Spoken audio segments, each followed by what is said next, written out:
Hey everyone, now that the Starfield Tracker Alliance DLC is out, I wanted to provide some feedback on how the first mission went for me and whether or not I'll keep playing this. But basically, I walk out of the lodge and this mysterious tracker comes up to me and tries to recruit me to the Alliance. Their base is in Aquila City, and I decide to fly over there to check it out. So for context, where I left off in the game is I finished the main storyline and had just started New Game Plus. And with New Game Plus, for those of you that don't know, I don't have any of my weapons, any of my stuff, but I do still have my skills and I have a really cool suit. So I think it balances out a little. When you walk in the base, you see Agent Number One, the guy in the mask, or girl, we actually don't know because they had their identity scrubbed. I found that out later when I had dialogue with them, arguing with Roach about having a partner, and the last time we paired up, things went badly. Well, surprise, surprise, we get to pair up with Roach for our first mission. This is kind of a trial mission.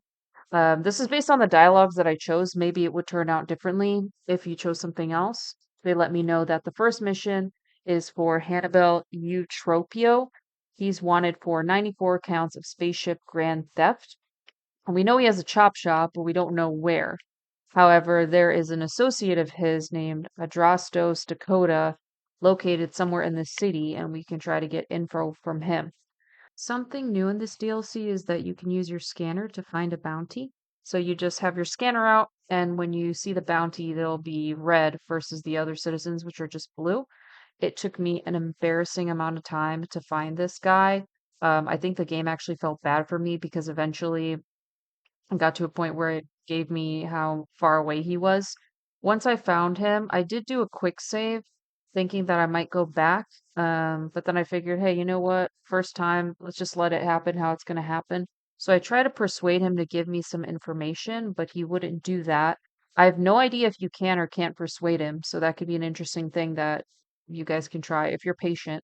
After my attempts of persuasion fail, Roach uses intimidation to basically scare him and say, "You're going to show us where the chop shop is."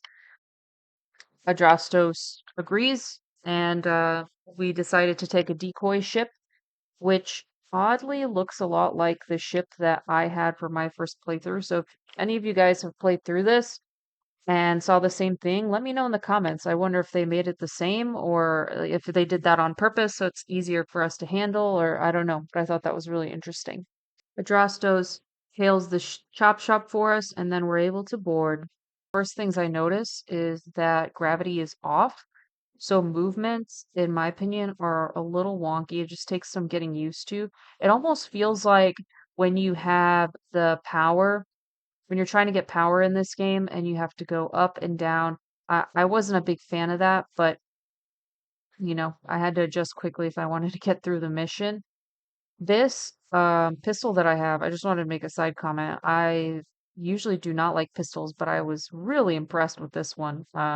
It's the one that you start off with in New Game Plus, so it's a pretty good weapon. As you can see in my first interaction with an enemy. Another thing about this gravity is it's really hard to pillage. I mean, see, I just almost went through the wall there, and just trying to focus on a person to try and get this stuff off of them. Because for me, and a big thing I liked about Skyrim and this game is that I can just, I love foraging stuff, finding stuff. Maybe I could have turned the sensitivity down. I'm not too sure if that would have helped. That's probably one of my biggest complaints about how this mission was laid out. As we're moving through the chop shop, we see that we need to get to the docking bay, but it's sealed off. However, there's this missile thing that is seemingly attached to some spaceship. So Roach suggests that we try to basically just blast the door open. So we have to try and find a key to get into the spaceship and then just launch the missile. In order to get to where I did, I also needed a key, like a crew quarters key, I think it was, or command ship key or something like that. I think I just got that off of a dead body, but I unfortunately don't remember. These are just other examples of how picking up items was really hard. As you can see, this is just a hookah canister. I didn't know what it was. I thought it was cool because it was neon pink, but it took me a hot minute to get it. Also, this cret stick just decided to fly away from me. I don't know. Seriously, like I've never seen gravity work like this before, or lack of gravity work like this before. I can't believe I had to work so hard for 314 credits. But here we are. I also would have the game freeze during combat, and this happened to me about 80 hours into my playthrough. I'm at about 90 hours now, and I don't know if it's a buggy thing or what. You guys can let me know in the comments. I have a very good gaming setup, and I have tried, checking my graphics card and all that, but this is the only game that I have this problem with. I even had it freeze. I've had it freeze mid-combat, mid-shot before, and I find that to be extremely frustrating. Now, we managed to successfully blast a hole through the door, so after we do that, we have to just fight a couple more spacers, and then we run into who we think is Hannibal, but we find out that he's actually not.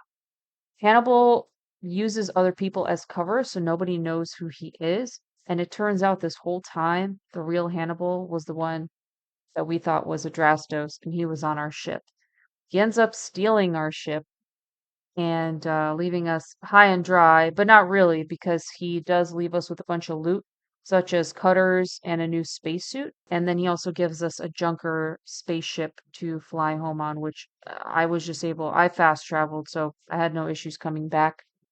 We then get back to the tracker base and report back to Agent One. I let him know that we got played, and Roach actually had my back, weirdly enough. Maybe because I saved his butt a couple times, but who knows? But he basically vouched for me, and now I'm one of the trackers, so I can take on any missions that I want, that are on the missions board, which, by the way, is downstairs in case if you had trouble finding that. And then there's also a weapons guy. His name is Stash. So with this, you get these things called Astras. It's their own type of currency, and you can trade them for weapons or gear. I thought that you could maybe get to pick what you get, but it doesn't seem like that. So I just gave him one Astra and I got a helmet, which I mean, great, but I was really hoping for a gun. I think I would have preferred to be able to see what my options were, so then I don't accidentally get stuck with something that I don't necessarily want. I would be willing to play more if the bugs were fixed. Now, again, I don't know if this is necessarily on my end or partially their end, but definitely the gravity things were kind of funky. I feel like that shouldn't have happened. And Stash, thankfully, he didn't shoot at me, but him just kind of going defensive on me was a little strange too. So let me know what you guys think of this video. It's my first time trying this type of format. If you enjoy it, let me know. Comment on your thoughts of the DLC. And if you really liked it, I would be happy to do a different mission and just kind of talk over it and talk about my impressions of it.